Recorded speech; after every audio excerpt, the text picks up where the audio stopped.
pagi. Ya, sebelum belajar juga, Ibu absen dulu ya. Oke. Kira-kira ada yang tidak hadir? Hadir semua ya? 15 orang hadir semua ya? Ya, alhamdulillah. Siswa kelas 4 hadir semua. Dan sebelum lanjut, kita seperti biasa menyanyi lagu nasional. Kali ini kita menyanyi lagu Garuda Pancasila.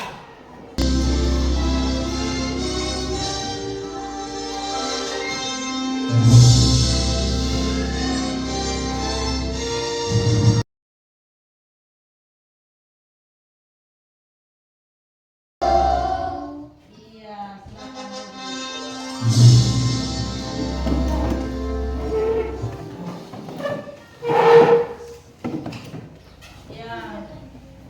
Tadi kita sudah menyanyi lagu nasional Garuda Pancasila. Semoga dengan menyanyikan lagu nasional tadi bisa menumbuhkan sikap nasionalisme pada diri kita semua ya.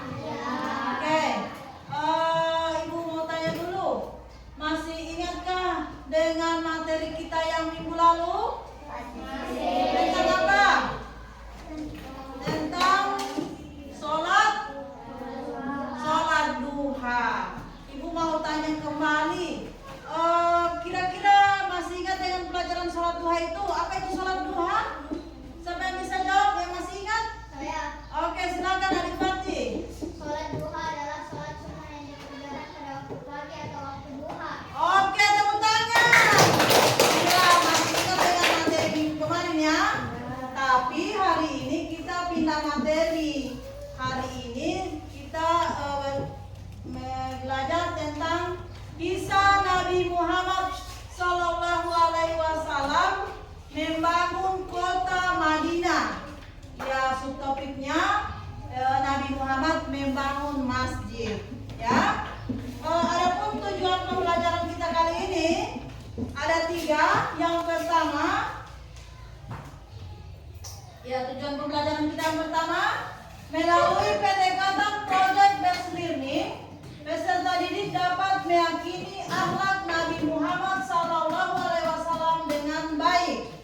Yang kedua, melalui pendekatan project based learning, peserta didik dapat menceritakan kisah Nabi Muhammad SAW membangun kota Madinah dengan baik. Dan yang ketiga, melalui pendekatan project based learning, peserta didik dapat mempresentasikan hasil diskusi kerja kelompok mengenai kisah Nabi Muhammad SAW membangun kota Madinah dengan mempersaudarakan umat dengan baik. Nah, adik-adik silakan amati gambar berikut ini. Kira-kira ini gambar apa? Ada orang yang sedang membangun rumah.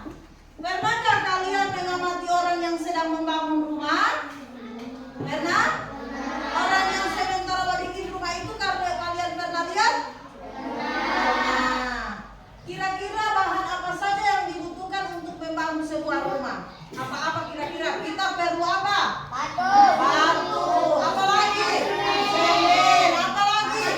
Pasir. Apa lagi? Iya. Jago-jago ini. Tepuk tangan dulu. Kalian sudah tahu cara bahan-bahan apa saja yang kita gunakan untuk membangun sebuah rumah. Oke. Nah, bagaimana sebuah bangunan rumah itu bisa menjadi bangunan rumah? Ya, pertama-tama kita harus bergotong royong untuk membangunnya ya. Itu kalau membangun rumah. Nah, peta konsep kali ini yaitu tentang kisah Nabi Muhammad membangun kota Madinah. Yang pertama itu dia membangun masjid. Yang kedua menjalin ukhuwah atau persaudaraan. Dan yang ketiga menggalang kerukunan. Lanjut, untuk memahami materi kita kali ini, silakan disimak video pembelajaran ini ya. Ya, ini tentang kisah Nabi Muhammad.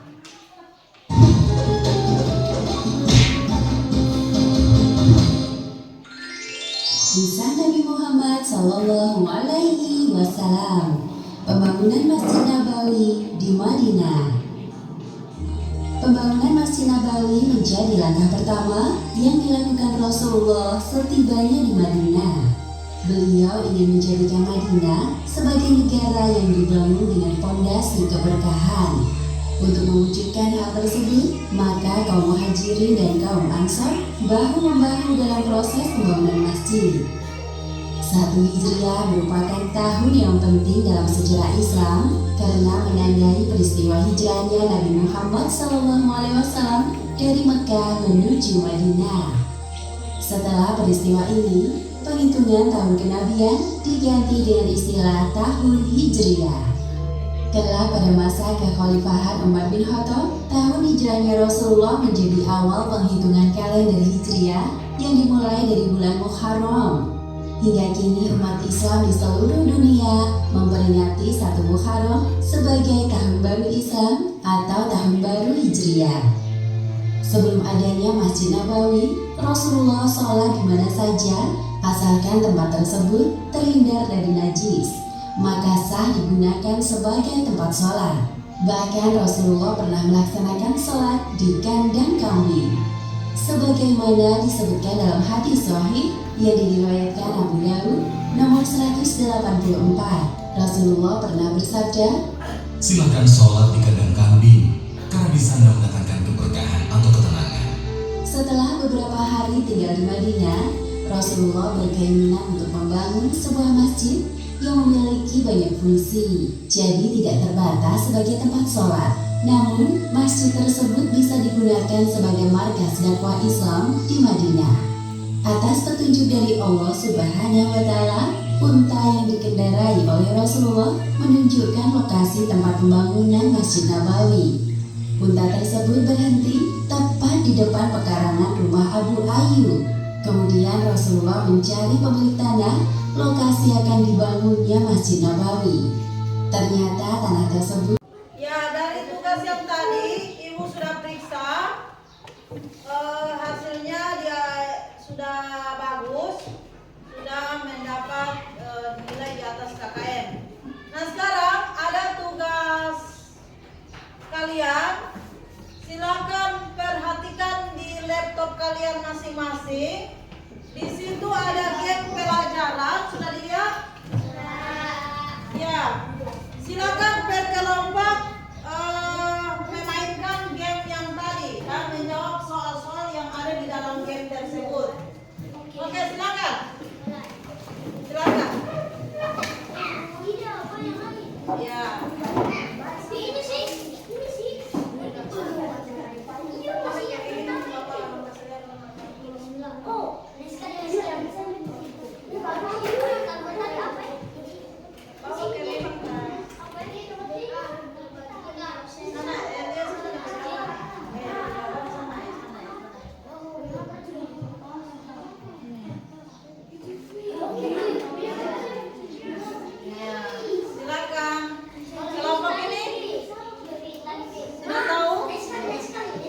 Oke, silakan.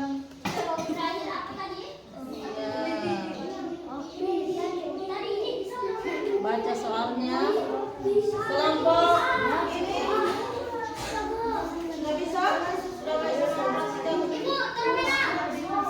tugasnya? Sudah.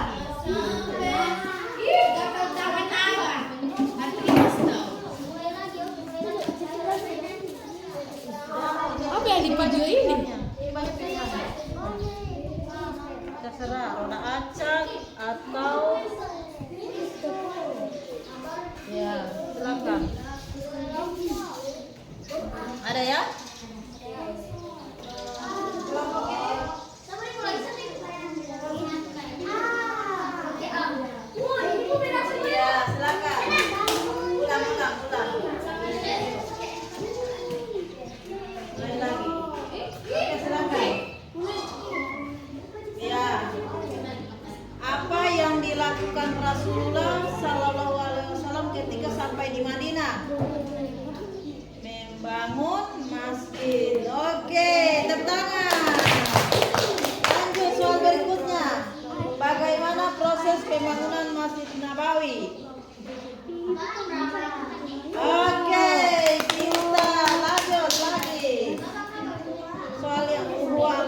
yang terjalin pada masa Rasulullah di Madinah?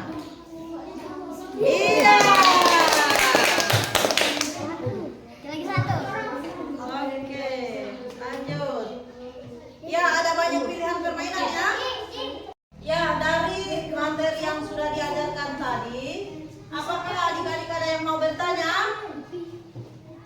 Siapa yang mau bertanya? Saya. Oke, silakan. Apa strategi yang digunakan Nabi Muhammad SAW untuk menjaga persatuan umat di Madinah?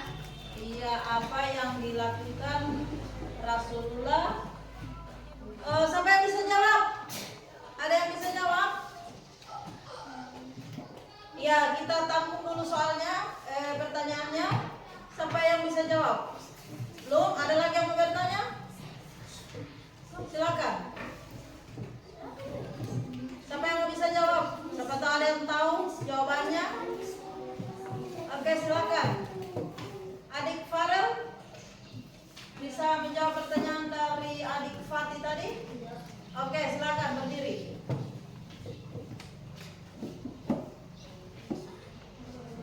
Strategi yang digunakan Nabi Muhammad SAW meliputi diplomasi, membangun hubungan baik dengan suku-suku dan kelompok lainnya.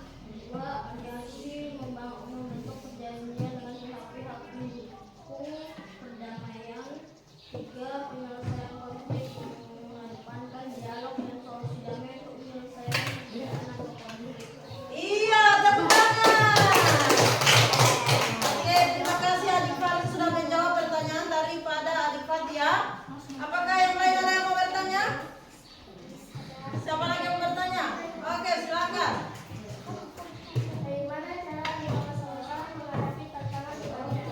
Oke, bagaimana cara sikap Nabi Muhammad menghadapi tantangan di Madinah? Ada yang bisa jawab? Sebelum ibu jawab? Oke, silakan, adik Wirin. Nabi Muhammad SAW menghadapi tantangan di Madinah dengan sikap tenang dan bijaksana. Beliau selalu mencari solusi damai dan dialogis untuk menyelesaikan konflik. Beliau juga menggunakan strategi diplomasi, bangunan aliansi, serta mengandalkan dialog dalam menyelesaikan masalah dengan pihak yang berseberangan. Oke, tepuk tangan. Ya, sudah tidak ada lagi yang mau bertanya? Ada yang bertanya lagi? Oke, silakan. Mengapa kasih sayang Nabi Muhammad SAW menjadi teladan penting bagi umat Islam? Ya, ada yang bisa jawab?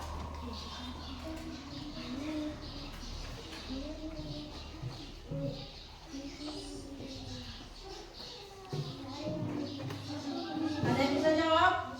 Pertanyaan dari adik Khalifah.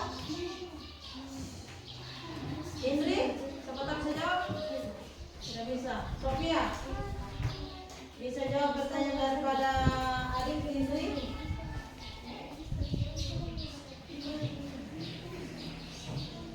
Nabi Muhammad SAW menunjukkan kasih sayang kepada semua baik manusia maupun hewan. Beliau mengajarkan contohnya berbuat baik, peduli terhadap sesama, dan menciptakan hubungan yang aman terhadap ini penting bagi umat Islam untuk menciptakan masyarakat yang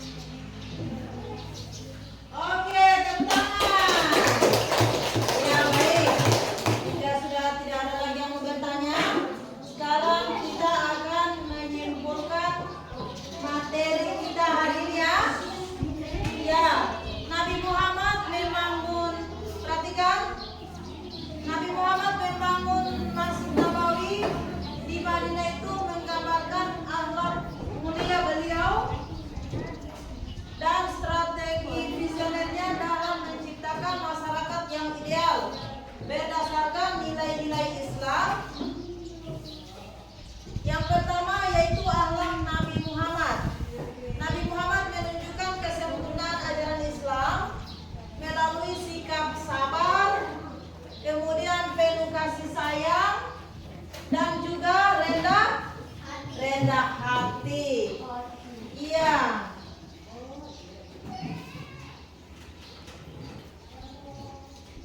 Oke, baiklah adik-adik, sebelum kita mengakhiri pembelajaran kali ini, Ibu akan mengingatkan kembali untuk materi selanjutnya agar dipelajari di rumah, yaitu tentang menggalang kerukunan. Ya, itu adik-adik pelajari sebagai bahan pembelajaran kita pertemuan berikutnya.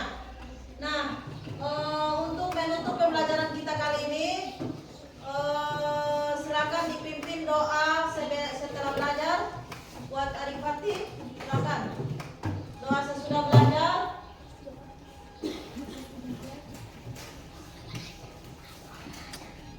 Ini bisa dibaca.